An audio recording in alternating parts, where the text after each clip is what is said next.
Ya pemirsa, kita ke informasi pertama. Pemirsa, sejumlah warga di Sidoarjo, Jawa Timur ini menolak pemakaman seorang imam masjid karena dianggap bukan warga setempat hingga terlibat adu mulut dengan keluarga duka. Waduh, ini peristiwa itu tuh sempat viral di sejumlah media sosial.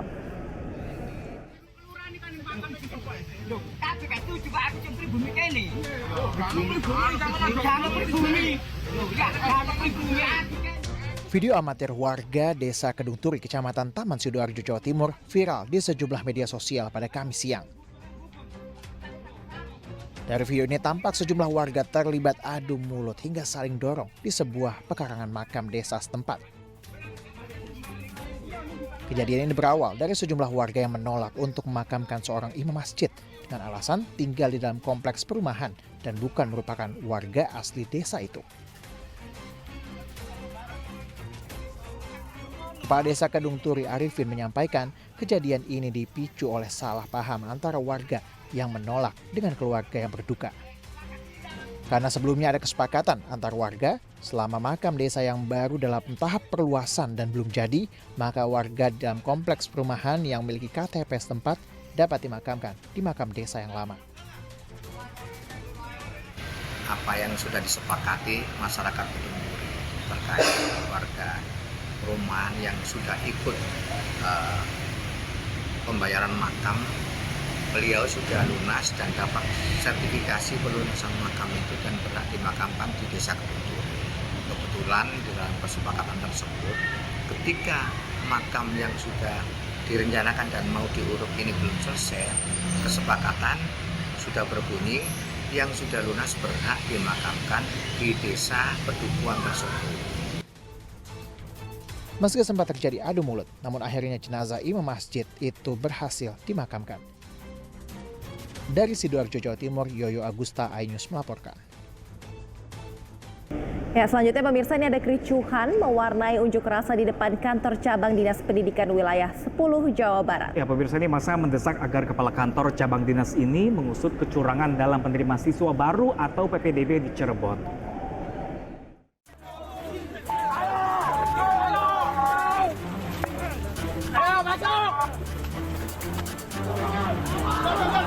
Saling dorong antara petugas kepolisian dengan massa aksi terjadi di depan kantor cabang Dinas Pendidikan wilayah 10 Jawa Barat. Aksi ini dipicu oleh massa aksi yang memaksa masuk ke dalam gedung untuk menemui kepala kantor cabang Dinas wilayah 10 Jawa Barat di Cirebon. Sebelumnya, puluhan mahasiswa tersebut melakukan long march dan membakar ban saat aksi unjuk rasa digelar. Dalam aksinya, massa menuntut kepala kantor cabang Dinas Pendidikan wilayah 10 Jawa Barat untuk mengusut tuntas kecurangan pada penerima peserta didik baru atau PPDB di Cirebon, Jawa Barat. Kita mempunyai tuntutan bahwasanya soal PPDB yang ada di Kota Cirebon ini perlu diuji keabsahan datanya. Itu yang pertama. Lalu yang kedua, kita menuntut ketika ada kecurangan sesuai dengan fakta integritas dan juga SOP PPDB, para pelaku kecurangan penyelenggara pendidikan ini harus dihukum gitu. Pemecatan ataupun pengunduran diri. Dua tuntutan itu menjadi poin yang kami akan bawa, akan kami kawal dalam aksi ini. Mahasiswa juga berencana melaporkan kecurangan PPDB ke Provinsi Jawa Barat.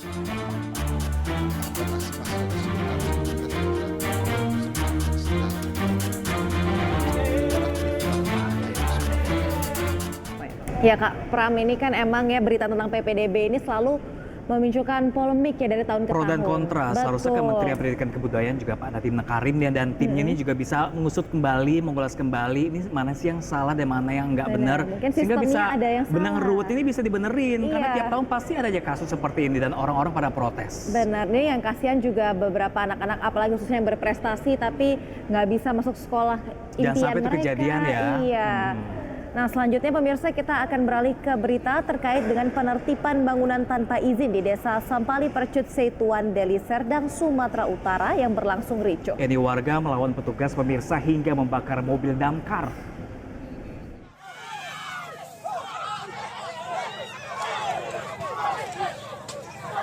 Adu mulut, saling dorong dan saling pukul terjadi antara petugas dan warga yang menolak penggusuran. Warga Kampung Kompak, Deli Serdang, Sumatera Utara ini menggelar aksi dengan mengumpulkan di jalan. Aksi dilakukan untuk menolak penertiban bangunan yang dilaksanakan petugas gabungan Kabupaten Deli Serdang. Warga di lokasi mencoba memblokade alat berat yang diturunkan untuk menggusur bangunan.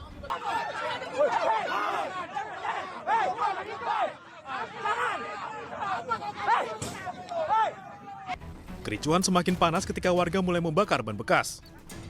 Pembakaran ban bekas dilakukan di tengah jalan hingga mengganggu arus lalu lintas.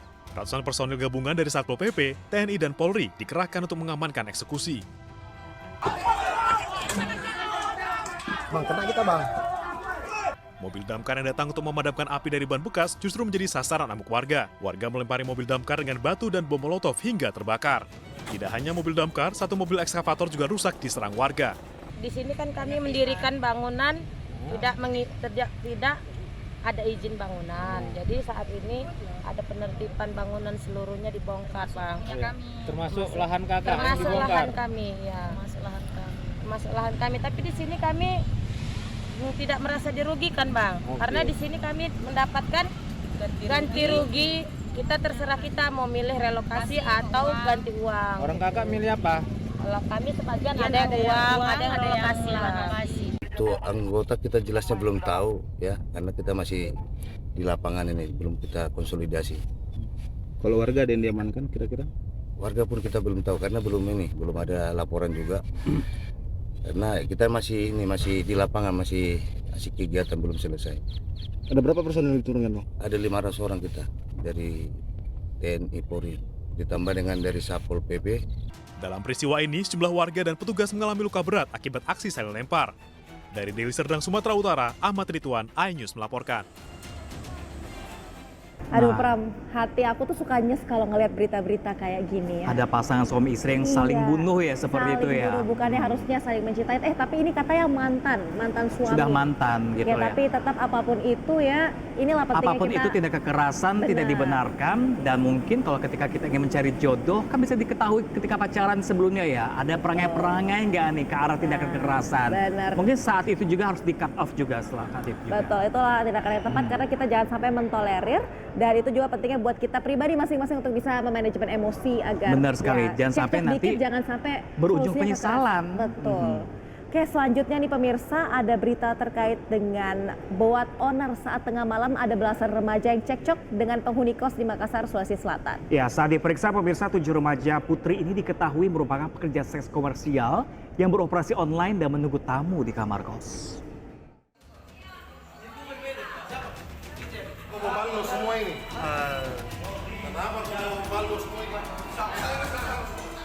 Mendapat laporan, aparat Resmo Polsek Panakukang mendatangi rumah kos di Jalan Ancedan Moyo, Kota Makassar, Sulawesi Selatan.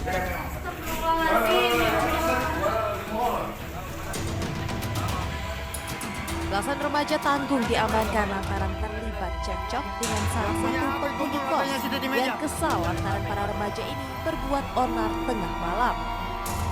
Polisi lalu menyisir sekitar lokasi dan mendapati 7 remaja putri, di mana 5 diantaranya diketahui merupakan pekerja seks komersial yang beroperasi secara daring. Ini terungkap setelah ponselnya diperiksa dan ditemukan aplikasi percakapan, di mana PSK cilik ini menunggu tamunya di kamar kos. 14 remaja putri ini kemudian digelandang ke Polsek Panakukang. Masuk coba. Kami mengamankan 7 pemuda yang melakukan keributan di kos Matahari. Setelah beberapa saat kemudian di sekitar TKP, kami menemukan 7 pemudi, yang mana dari 7 pemudi tersebut 5 diantaranya adalah pelaku prostitusi online.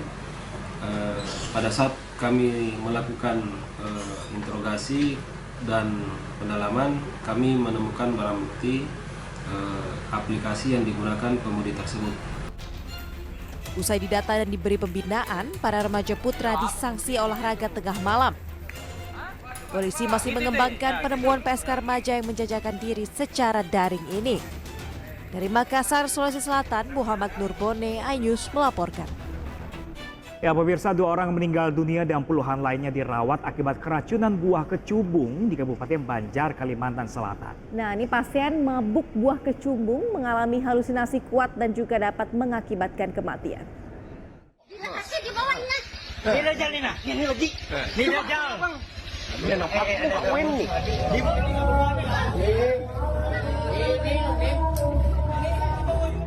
Viral, puluhan remaja mabuk buah kecubung di Kabupaten Banjar, Kalimantan Selatan. 44 orang pasien dirawat di Rumah Sakit Jiwa Sambang Lihum, Kabupaten Banjar, sementara 2 pasien lainnya meninggal dunia. Puluhan remaja ini mengalami halusinasi dengan kondisi yang sangat lemah. Pasien berasal dari berbagai daerah, seperti Kabupaten Banjar, Batola, Banjarbaru, Hulu Sungai Selatan, Kapuas, hingga Banjarmasin. Hari ini sejak jam 2 kemarin hingga jam 8 pagi tadi penambahan hanya 5 pasien.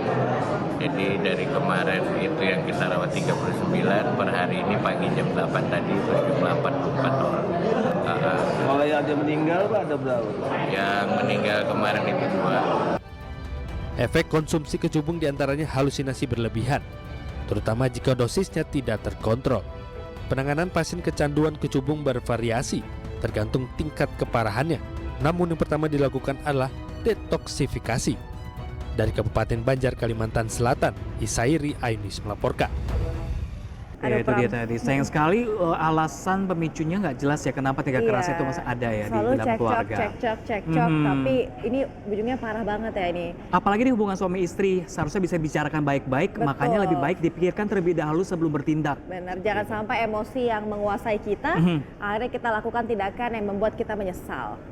Oke, selanjutnya kita beralih nih, tadi beritanya sudah cekcok, sekarang kita ke berita terkait dengan mantan Ketua AMPI Tanah Karo, Bebas Ginting. Ini ditetapkan sebagai tersangka pembakaran rumah wartawan Tribatra TV di Kabupaten Karo, Sumatera Utara. Ya, pemirsa, Bebas Ginting disebut memiliki peran penting dan menjadi dalang pembakaran rumah tersebut.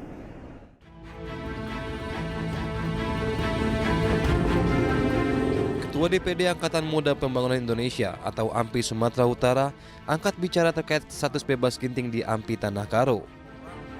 Bebas Ginting diketahui pernah menjabat sebagai Ketua AMPI Tanah Karo hingga tahun 2021. Sejak saat itu, Bebas tidak memperbarui status keanggotaannya baik di AMPI Sumut maupun Tanah Karo. Pada tahun 2022, AMPI Sumut sudah menunjuk pelaksana tugas Ketua AMPI Sumut dan Bebas Ginting sudah tidak tercatat sebagai anggota. Beliau pernah di AMPI, tapi masa jabatannya sudah berakhir di tahun 2021. Jadi memang beliau sudah tidak aktif lagi yang sejak tahun 2020. Dan di 2022 kita sudah melaksanakan tugas untuk menjadi AMPI Kabupaten Tanah Karo.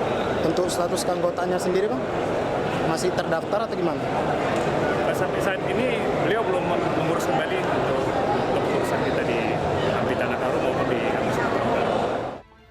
Polres Tanah Karo telah menetapkan 3 orang tersangka dalam kasus pembakaran rumah wartawan Tribatra TV Sampurna Pasaribu. Bebas Ginting juga disebut-sebut sebagai dalang pembakaran yang menewaskan Sampurna dan keluarganya. Dari Medan, Sumatera Utara, Ahmad Ridwan Nasution, iNews melaporkan. Terima kasih Anda masih di iNews Today bersama kami. Ini kita ke informasi terkait sejumlah wilayah di Kota Gorontalo dilanda banjir. Ya, pemirsa, banjir ini terjadi akibat cuaca ekstrim yang terjadi sejak beberapa hari.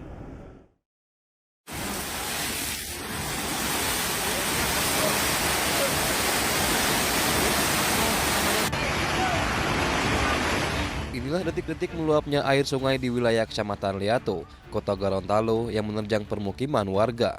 Banyak rumah warga yang rusak parah akibat terjangan banjir. Tidak hanya di Kecamatan Leato, banjir juga terjadi di Kecamatan Talumolo, Kota Gorontalo. Luapan air sungai membuat akses jalan lumpuh dan ratusan permukiman warga terendam banjir. Sementara itu, longsor juga terjadi di Jalan Yosudarsono, Kelurahan Tenda, Kota Gorontalo. Longsor pun membuat akses jalan dari dan ke wilayah Tenda terendam banjir. Banjir dan longsor ini terjadi akibat hujan deras dan cuaca ekstrim yang terjadi sejak beberapa hari terakhir. Dari Gorontalo, Fardila Alim, iNews melaporkan. Sementara itu, pemirsa, 6 dari 9 kecamatan yang berada di Kota Gorontalo ini terendam banjir. Dan akibatnya akses jalan dan juga aktivitas warga lumpuh total.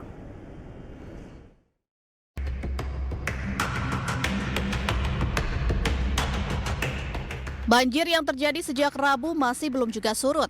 Wilayah Kota Gorontalo yang terus diguyur hujan semakin membuat air meluap. Akibatnya, aktivitas warga lumpuh total. Sejumlah ruas jalan di pusat Kota Gorontalo tidak dapat dilewati. Pengendara yang nekat menerobos banjir harus mendorong kendaraannya karena mogok. Warga sekitar pun bergotong royong meloloskan pengendara yang terjebak banjir. Selain itu, banyak juga pengendara memperbaiki motornya yang rusak selepas melintasi banjir. Akses dari beberapa arah ke Kota Gorontalo misalkan itu terputus dan akhirnya biasanya pengendara yang mencoba untuk tetap lewat akhirnya mogok, dan ini di belakang ini memang semua pengendara yang mencoba untuk menerobos banjir dan akhirnya mogok. Untuk saat ini, pemerintah Kota Gorontalo telah menyediakan tempat pengungsian yang berada di kantor wali kota, aula rumah dinas wali kota, auditorium Universitas Negeri Gorontalo, serta gedung-gedung nasional lainnya. Dari Kota Gorontalo, Faradila Alim, iNews melaporkan. Dan pemirsa, untuk mengetahui informasi terkini terkait terjadinya longsor dan juga banjir di Gorontalo, kami sudah terhubung dengan rekan Faradila Alim. Ya, halo, selamat pagi rekan Faradila. Bagaimanakah situasi terkini banjir pagi hari ini di sana? Apakah masih mengenai wilayah tersebut dan apakah sudah mulai terjadi surut di sana? Baik, selamat pagi Pram dan juga Aulia dan pemirsa di rumah. Saat ini banjir di Kota Gorontalo sendiri itu sampai saat ini di beberapa titik belum juga surut. Meskipun di beberapa titik lainnya sudah mulai surut dan akses jalan sudah mulai beraktivitas kembali. Namun di beberapa titik seperti di kecamatan yang terdampak banjir yang cukup parah itu sampai saat ini itu belum juga surut. Baik pemirsa, saya akan melihatkan kondisi sekitar bagaimana banjir di Kota Gorontalo saat ini masih juga mengenangi area permukiman warga, dan para warga juga masih melakukan evakuasi secara mandiri seperti barang-barang yang masih tertinggal di rumah dievakuasi. Dan untuk saat ini sendiri BPBD Kota Gorontalo telah mendata sebanyak 1.669 kartu keluarga atau mencapai 12.487 jiwa terdampak banjir yang mengenangi 6 kecamatan di Kota Gorontalo.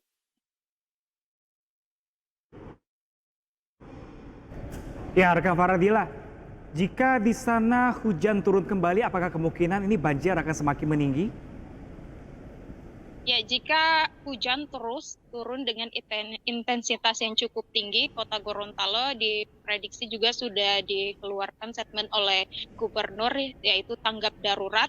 Jika sewaktu-waktu hujan terus mengguyur Kota Gorontalo, maka banjir akan terus berdampak dan naik. Bahkan kemarin saja yang baru sepekan diguyur hujan, itu sudah sampai dada orang dewasa tinggi banjirnya.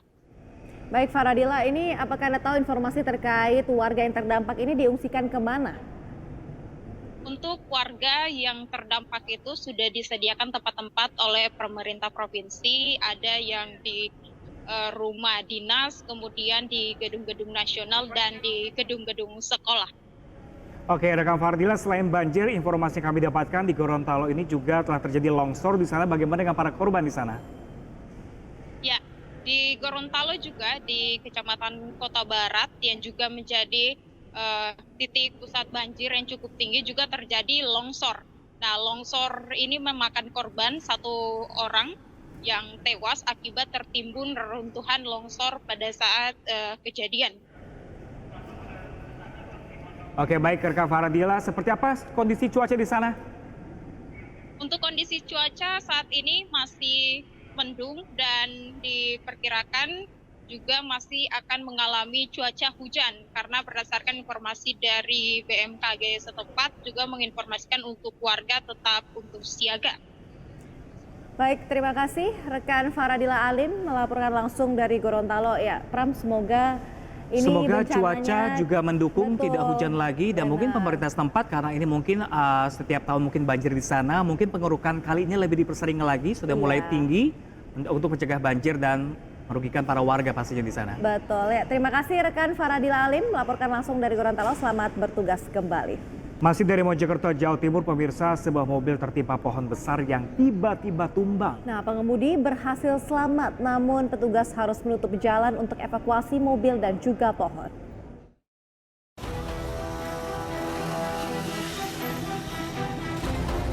Sebuah pohon besar tumbang di Jalan Raya Surodinawan, Kecamatan Prajurit Kulon, Kota Mojokerto, Jawa Timur.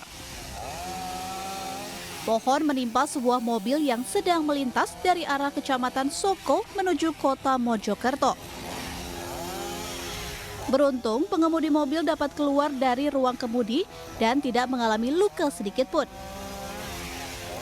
Korban tak menyangka pohon tumbang menimpa mobilnya, padahal cuaca sedang sangat cerah dan tidak ada angin kencang.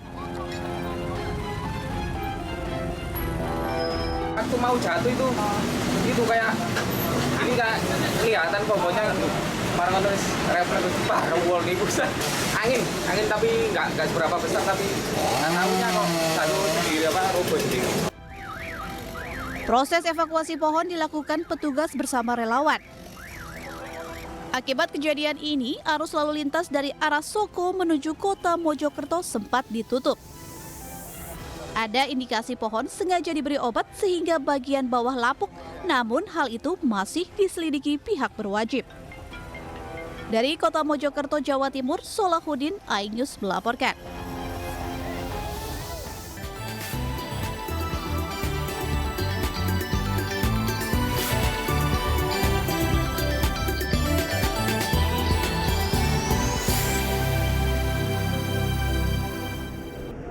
Terima kasih Anda masih di iNews Today pemirsa. Waspadalah terhadap lowongan pekerjaan yang meminta ponsel Anda. Nah pemirsa, ini puluhan warga ini jadi korban penipuan lamaran pekerjaan yang datanya digunakan untuk pinjaman online dengan angka pinjaman hingga ratusan juta rupiah.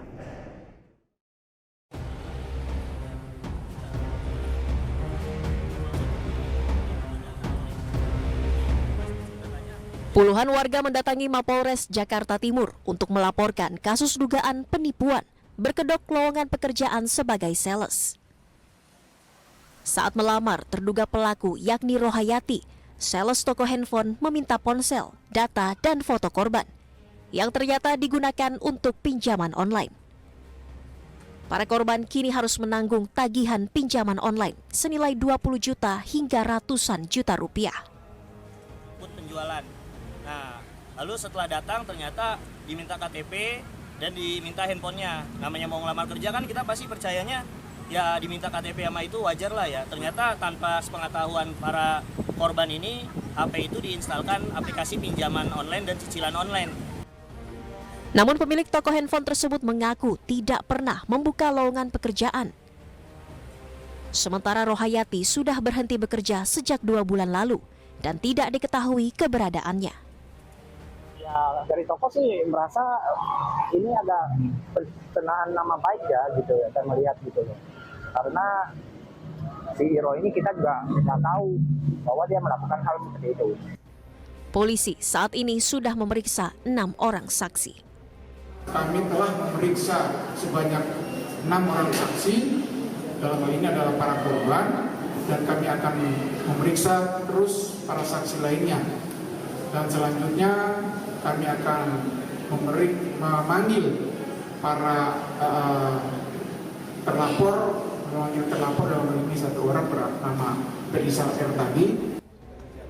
Polisi pun akan segera memanggil terlapor yakni Rohayati yang diduga menjadi otak penipuan tersebut.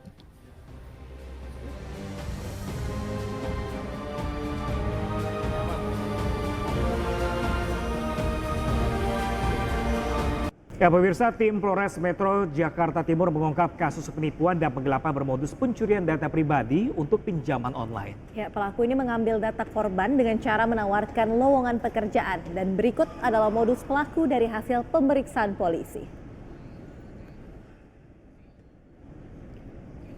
Pelaku berinisial R menawarkan lowongan kerja ke puluhan orang.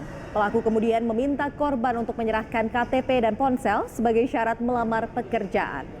Pelaku juga meminta korban foto diri atau selfie sambil memegang KTP. Namun tanpa diketahui korban, pelaku menginstal aplikasi pinjaman atau kredit online di ponsel korban. Dan akibatnya para korban tiba-tiba mendapat tagihan pinjol dengan total keseluruhan 1,1 miliar rupiah.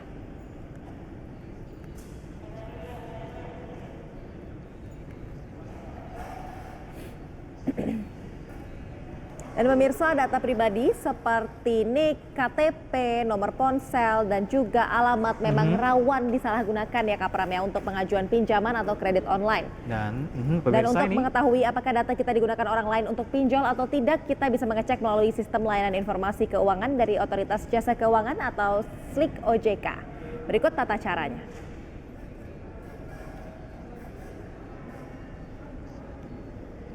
Ya, pemirsa, permohonan pengecekan data pribadi dapat dilakukan dengan dua cara, melalui offline ataupun online pemirsa.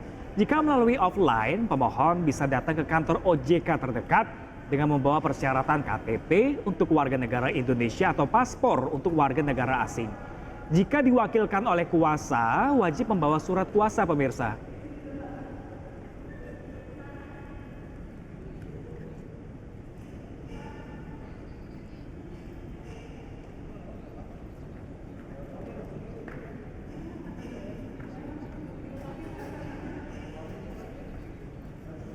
Ya pemirsa, cara selanjutnya sementara permohonan pengecekan melalui online pemirsa, kita bisa lihat bersama-sama, bisa dibuka di halaman di idepku.ojk.go.id pemirsa. Pemohon dapat memilih menu pendaftaran, lalu mengisi data, formulir, serta unggah dokumen pendukung.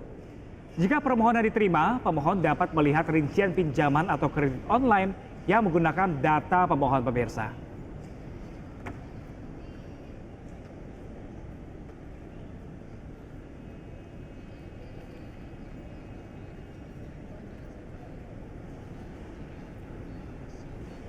Nah itu dia tadi beberapa informasi, bisa kita cek kembali data pribadi kita disalahgunakan atau enggak, ada offline dan juga online. Betul, ini untuk tindakan preventif ya supaya... Tapi tadi yang paling mudah datang langsung aja ke kantor OJK terdekat kali ya. Iya, dengan bawa bukti, KTP ya, segala macam data pribadi biar langsung dicek, jadi resahnya sudah terjawab sudah saat itu juga. Betul, oke.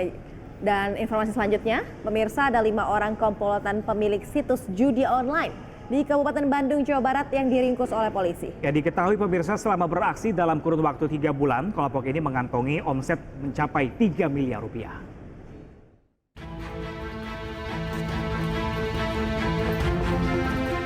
Satuan Reserse Kriminal Polresta Bandung meringkus komplotan afiliator sebuah situs judi online. 5 tersangka diamankan di 2 lokasi berbeda di wilayah Bandung dan Jakarta. Dari kelima pelaku yang diamankan, 1 orang merupakan selebgram yang turut serta mempromosikan judi online. Dari pemeriksaan awal, diketahui komplotan ini telah menjalankan situs judi online selama 1 tahun dan sedikitnya meraup omset hingga 3 miliar dalam kurun waktu 3 bulan terakhir. Di sini saudara tersangka inisial A, di mana yang bersangkutan sudah kurang lebih 1 tahun, dan dalam kurun waktu 3 bulan ini berdasarkan transaksi histori rekam perbankannya, yang bersangkutan bisa mendapatkan omset sekitar 3 miliar rupiah. Guna mempertanggungjawabkan perbuatannya, kelima pelaku dijerat Undang-Undang tentang Informasi dan Transaksi Elektronik dengan ancaman hukuman 10 tahun penjara. Dari Kabupaten Bandung, Jawa Barat, Yuan Pagestu, iNews melaporkan. Ya pemirsa, kita akan membahas lebih dalam terkait kasus pencurian data pribadi untuk pinjol dengan modus lowongan pekerjaan. Kami sudah terhubung bersama kuasa hukum korban penipuan, ada Bapak Muhammad Tasrif. Halo, selamat pagi Pak Tasrif. Selamat pagi, Mas. Ya Pak Tasrif, terima kasih sebenarnya telah bergabung bersama kami. Bapak, sejauh ini Bapak sudah berapa orang Bapak yang mengadukan ke Bapak kalau mendapatkan penipuan pekerjaan, tapi ujung-ujungnya ini ada penipuan pinjaman online? Ya, jadi sejauh ini yang saya terima kuasa itu dari 27 korban. Dari 27 korban itu sebenarnya ada 50 korban lebih. Namun yang memberikan kuasa dan membuat laporan polisi di Polres Metro Jakarta Timur itu 27 korban. Nah, lalu kemudian ada modus dari 27 korban ini dengan modus yang bermacam-macam. Dari modus mulai administrasi, lalu kemudian lalu undian terkait dengan lamaran kerja. Ada bermacam-macam modus yang kemudian dilakukan oleh para korban ya, sehingga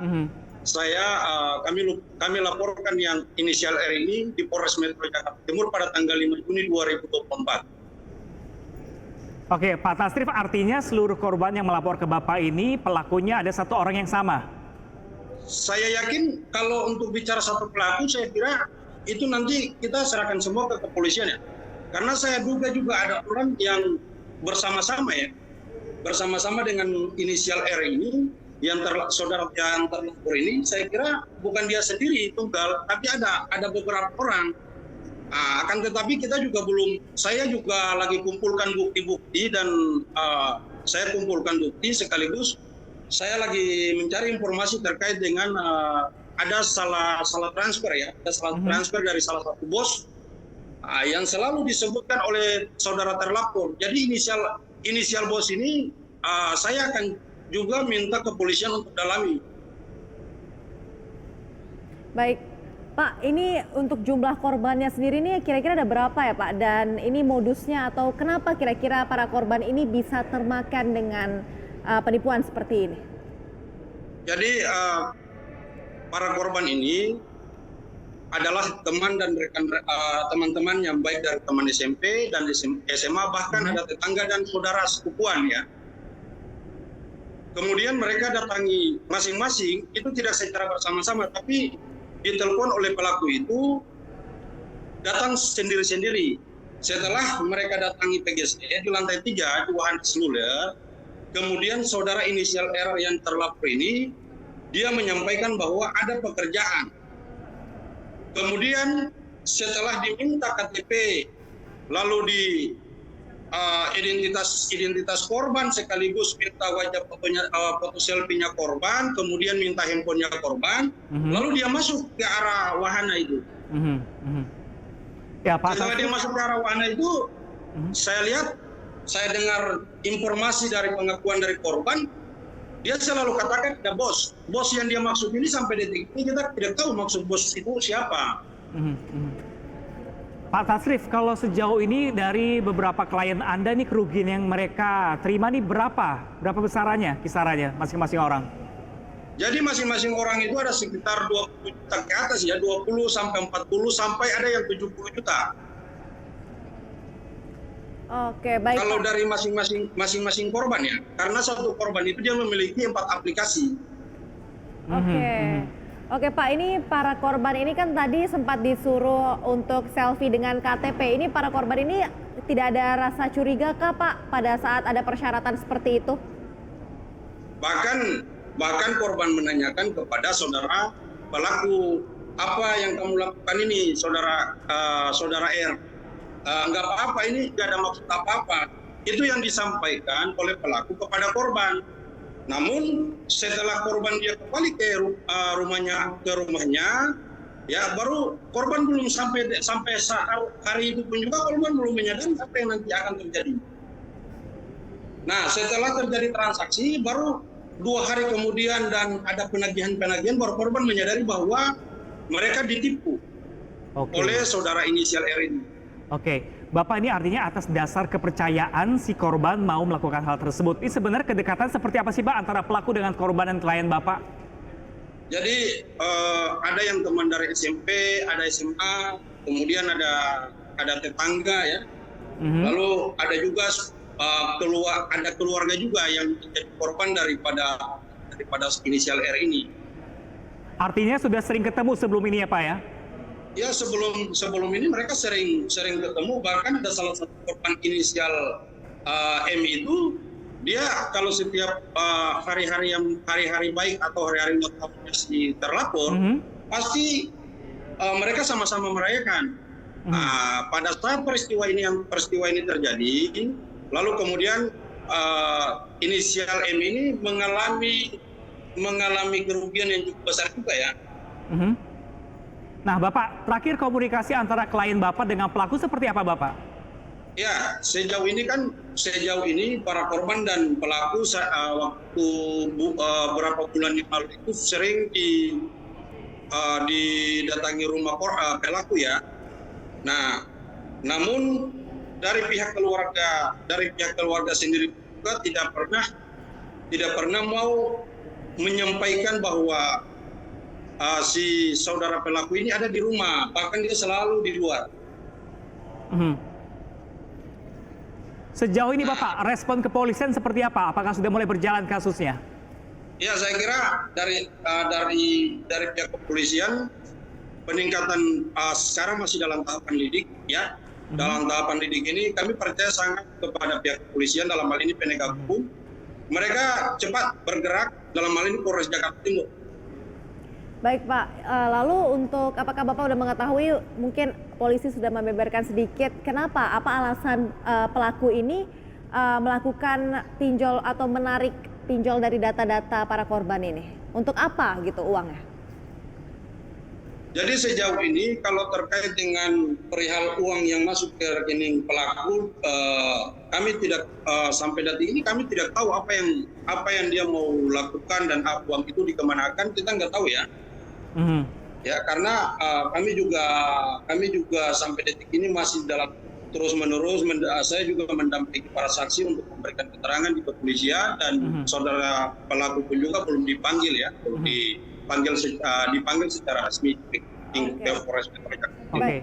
Baik Pak Tasrif, ini harapannya apa nih Pak terkait dengan penyelesaian kasus ini? Apakah uang dari para korban dikembalikan atau seperti apa? Ya, harapan saya pelaku ini dia harus diberikan efek jerah, karena memang ini murni penipuan ya, murni penipuan yang dilakukan oleh pelaku terhadap korban, karena ini korban juga bukan satu orang, tapi 27 korban.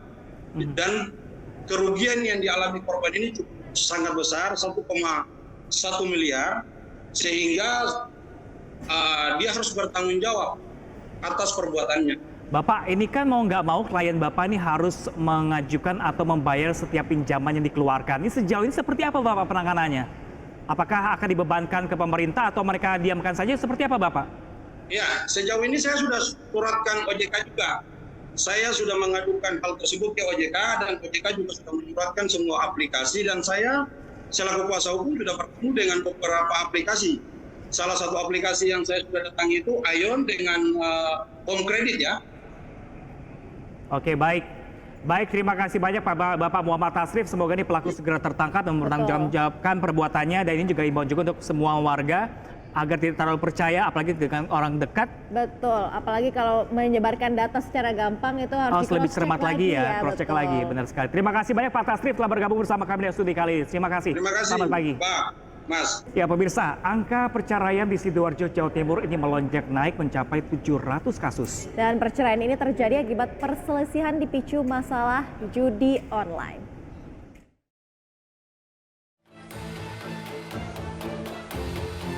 Jumlah warga Sidoarjo yang menggugat cerai pasangannya akibat dampak praktek judi online melonjak. Dalam 1 bulan terakhir saja, tercatat ada 700 kasus perceraian. Perkara cerai pun didominasi gugatan pihak istri. Dari 700 kasus perceraian, rata-rata akibat perselisihan dan pertengkaran yang dipicu masalah judi online, yang berdampak langsung pada masalah keuangan keluarga. Sementara dari 700 kasus perceraian yang dilaporkan, hampir seluruhnya telah diputuskan tim Majelis Hakim Pengadilan Agama Sidoarjo lantaran sudah tidak bisa dimediasi dari kedua belah pihak. Yang ngajukan yang perempuan itu banyaknya perselisihan dan pertengkaran. Ya kalau pertengkaran kan macam-macam banyak. Nah itu kan yang banyak sekarang kan judi online itu. Judi online termasuk perselisihan itu? Iya, penyebabnya kan di situ. Penyebab dari perselisihannya kan di situ. Ya, kalau ceraikan memang tinggi, rata-rata ya perselisihan dan pertengkaran. Tercatat sejak awal Januari 2024 ada 2.400 perkara gugat cerai dan talak cerai yang diajukan di Pengadilan Agama Sidoarjo. Dari Sidoarjo, Jawa Timur, Pramono Putra, iNews melaporkan. Masih terkait judi online, ini ada 3 orang yang mengalami depresi dampak dari kecanduan judi online dan harus dirawat di RSUD Pagelaran Cianjur, Jawa Barat. Nah, pemirsa, ini rata-rata pasien alami kecemasan berlebihan serta kesulitan untuk tidur. Pihak RSUD Pagelaran Cianjur, Jawa Barat mencatat saat ini tengah merawat 3 orang pasien yang mengalami depresi akibat ketagihan main judi online. Rata-rata pasien ini mengalami gangguan kecemasan berlebihan, serta kesulitan tidur yang disebabkan stresor dari judi online. Saat ini ketiga pasien harus melakukan rawat jalan dan konsultasi setiap minggunya dengan ditangani dokter spesialis kejiwaan. Pihak RSUD Pagelaran mengaku kasus penanganan pasien akibat judi online ini merupakan pertama kali yang ditangani. Dan rata-rata pasien yang datang sudah dengan kondisi komorbid atau penyakit penyerta yang dibawa stresor. Hampir setiap kali mereka datang tuh sudah dengan komorbid yang lain. Pas digali, stresornya berasal dari itu, dari judi online. Dan kita sekarang ini ditangani cuma sekitar 2-3 orang. Mungkin karena malu atau apa gitu, jadi mereka nggak datang sampai sekarang. Dampak judi online saat ini sudah sangat mengkhawatirkan. Selain meningkatkan angka perceraian, juga menyebabkan gangguan kejiwaan. Dari Cianjur, Jawa Barat, Muhammad Andi Ihsan, iNews melaporkan. Ya, ini ikut kesel ya kalau dengar-dengar berita kayak gini ya, Pram. Teman-teman kita juga soalnya. Betul, apalagi sampai dirusak barang-barangnya. Tapi yang bikin aku heran itu kok ada gitu pendukung seorang koruptor, kok ada? Ditambah hukumannya cuma 10 tahun lagi pemirsa. Betul. Itu gimana, adil nggak nih? Aduh, gimana pemirsa, adil nggak tuh pemirsa? Oke, nanti daripada kita mikirin adil atau tidak, kita lanjut dulu pemirsa. Ikatan Jurnalis Televisi Indonesia atau IJTI ini mengecam dan juga mengutuk keras tindakan-tindakan kekerasan yang mengganggu upaya peliputan oleh jurnalis. Nah pemirsa, ini pelaku aksi kekerasan terhadap jurnalis usai sidang vonis spesial tersebut harus segera ditangkap karena mengancam kemerdekaan pers. Kami mengecam, kami mengutuk tindakan-tindakan kekerasan yang dilakukan terhadap para jurnalis saat meliput sidang SCL hari ini. Aksi tersebut merupakan bagian dari ancaman kepada jurnalis, bukan hanya dalam untuk mendapatkan informasi yang baik kepada publik, tapi juga merupakan ancaman terhadap kemerdekaan pers. Untuk itu, IJTI mendesak aparat untuk mengusut sampai tuntas siapa pelaku-pelaku yang terlibat dalam aksi kekerasan tersebut. Aksi-aksi ini sangat tidak bertanggung jawab dan harus dihentikan. Tidak boleh di masa-masa mendatang kejadian lagi. Untuk itu, IJTI akan mengawal sampai tuntas, sampai pelaku-pelaku tersebut diseret dan diambil tindakan secara hukum. Karena hal ini sangat penting supaya apa? Supaya hal yang sama tidak terulang kembali, dan tentu pers bisa bekerja dengan baik sehingga mampu menyampaikan, memberikan informasi yang baik kepada publik juga. Sekali lagi, IJTI mengecam tindakan-tindakan tersebut dan kami mengutuk aksi-aksi yang kekerasan terhadap para jurnalis, dan kita mendesak aparat untuk kemudian mengambil tindakan yang tegas terhadap para pelaku tersebut. Ya pemirsa, 8 tahun berlalu kasus Vina dinilai buram oleh keluarganya korban. Ya, keluarga yang sempat mendengar cerita dari penyidikan jika ada chat soal perencanaan pembunuhan meminta chatting Vina, Eki, dan 8 terpidana dibuka untuk membuat kasus ini terang benderang.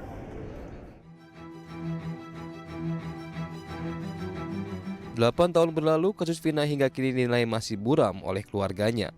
Bahkan kakak Vina, Marliana, menceritakan bahwa tidak ada transparansi dalam kasus Vina. Marliana menyebutkan bahwa ayah Eki, Ibtu Rudiana, bersama anggotanya kala itu pernah bercerita perihal HP milik para terpidana. Marliana sempat mendengar cerita jika ayah Eki membuka chat para terpidana yang berisi rencana pembunuhan. Dari isi percakapan itu, Rudiana meyakini bahwa para terpidana telah sengaja dan berniat melakukan pembunuhan terhadap Vina dan Eki.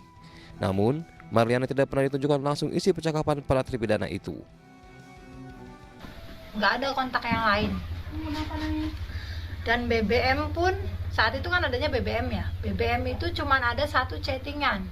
Dan chattingannya juga hanya kayak chattingan baru 2 harian.